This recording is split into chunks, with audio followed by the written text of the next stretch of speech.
Hey everyone, welcome back. I hope you're staying well. Ink on 3 recently added some new products to the online shop, and I'm excited to show you 5 ways to easily add texture and color to your stenciled backgrounds using the new Leafy Forest stencil.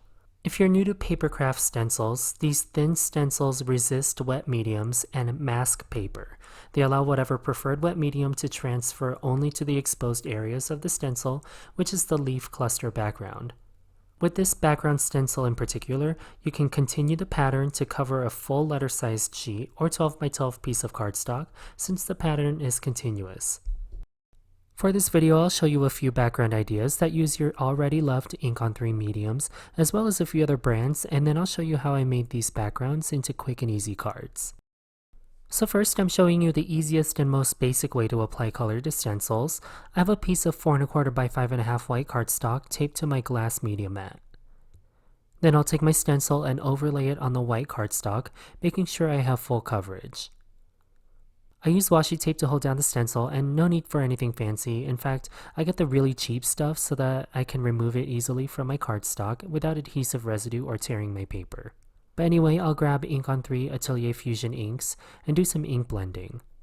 I'm using Goddess Green and Bee Sting Yellow for a green to yellow gradient with some ink blending sponges. There are many ink blending tools on the market, but these foam tools are easily accessible at big box crafting stores. I will take up some ink onto the ink blending sponge, tap off the excess off to the side of my glass mat, and gently apply the ink to the stencil in circular motions. Starting with the lighter Bee Sting Yellow, I'll diffuse it 2/3 of the way up, then use my darker Goddess Green and move it 2/3 of the way down over the lighter Bee Sting Yellow. This won't take long at all, and I'll check to make sure I have sufficiently inked the background by lifting part of the stencil. Once I'm happy with the ink blend, I'll carefully lift the stencil off my paper, and that finishes this first background. Don't wash off your stencil yet, we will use it in about 43 seconds. Now, you can leave this as is, but I like to take the ink that I dabbed off the foam tool and add some water to it. Then I'll use this suspended ink to add splatters onto my background. This helps hide any ink blending boo-boos if you blend hard like I do. Now you can use the ink that remains on the stencil to quote stamp onto another piece of cardstock. I have a piece of cheap student grade watercolor paper taped to my glass mat. I will get a misting bottle and gently mist the watercolor paper, not enough to create puddles, but so that the surface shines and holds water on the surface. Then I'll take the stencil we just used and turn it ink side down onto the wet cardstock. I'll grab my Ink on 3 microfiber cloth, I use mine a lot obviously, and use it to press on the stencil to transfer the ink onto my paper. If you're patient, you can leave the stencil to dry on the cardstock for an intense impression, but I don't got time for that, so I'm going to remove this stencil after a few seconds for a lovely ghost effect of the stencil. Once the ghost background dries, I'll clean off the stencil, overlay it on top of the background again, and softly ink blend to get a vintage wallpaper look for the second background. Switching gears, I'm going to clean off my stencil with soap, water, and lightly rub the ink off with my fingers and dry. Then I'll grab this panel of craft cardstock and overlay my stencil on it. Texture pastes, embossing pastes, texture mediums come in a variety of brands. Usually people apply it over stencils with a palette knife, rulers, expired credit cards. I have this inexpensive palette knife.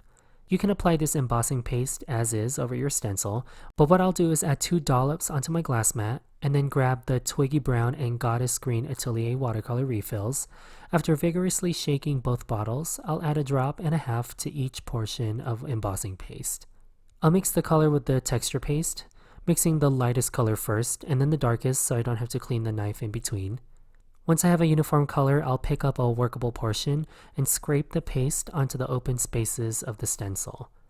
Depending on the tool or the thickness of your paste, you'll need to hold the tool so that the knife edge makes consistent and even contact with the stencil. As a result, you'll get a flat and clean print.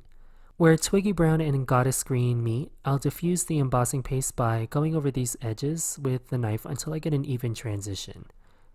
When you're finished, scrape off as much of the excess as you can, clean off the stencil and work surface, and set the cardstock over to the side to dry according to your embossing paste instructions.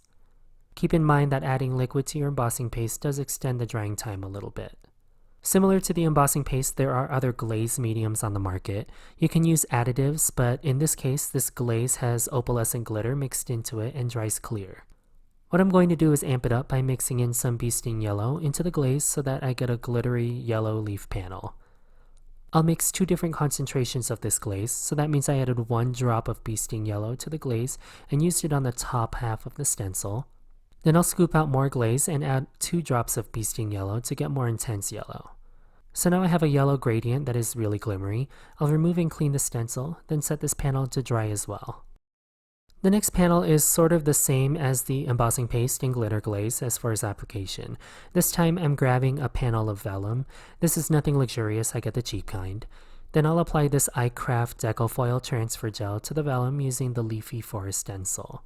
This transfer gel requires a laminating machine to transfer heat transfer foil onto your cardstock. But before I get into that, this gel needs to dry from white to clear before I get my foil ready. So until then, I'll make another ink blended panel with a Marigold Orange, Maryland Red, and My Jam Purple. Like the first panel, I'll use the ink blended remnants and a water brush to add splatters. About an hour later, the gel is completely clear, and I'm ready to create my sandwich to run through my laminator. Again, nothing fancy, I use a really cheap one. I'm going to take a piece of typing paper, fold it in half to create a book fold and lay my vellum piece onto it. Then I'm taking this transfer foil, shiny side up, and placing it on top of the gel side of my vellum panel. I'll close this book and run it through my already warm laminating machine. I'll let it cool for a bit and remove the transfer foil from my vellum for this shiny and raised gold leaf vellum panel. So here are my 6 panels, and I'll quickly show you all the end result of these backgrounds. To keep things consistent, I stamped the largest image from the Ink on 3 Forever Friends stamp set 5 times with Blackout Detail Ink. Then I colored this image with my selection of Copic markers and cut it out using scissors. For this first card, I used the ink blended background and die cut it with a postage stamp die from Pink and Mate. I paired it with some pattern papers and used it to frame the main snuggly image. The same is true for the second vintage wallpaper stenciled card, but I left it plain and simple with the larger postage stamp die. For the third and fourth card, I die cut a circle from the embossing paste and glitter glaze panel and coordinated the cardstock with other panels of pattern paper. For the final card, I left the majority of the cardstock on my card front and overlaid the foil panel on top of the Autumn Palette ink blended panel. And those are my final 5 card projects using Ink on 3 Leafy Forest Stencil. If you coordinate your drying times for the larger wet panels, working up these 5 cards will take no time at all. I have all of the Ink on 3 materials linked in the description box below. While you're there, please make sure to subscribe, like this video, and let me know which stencil technique is your favorite in the comments below. Thank you all so much for taking the time to watch this stencil technique video. Please stay safe and have the best day.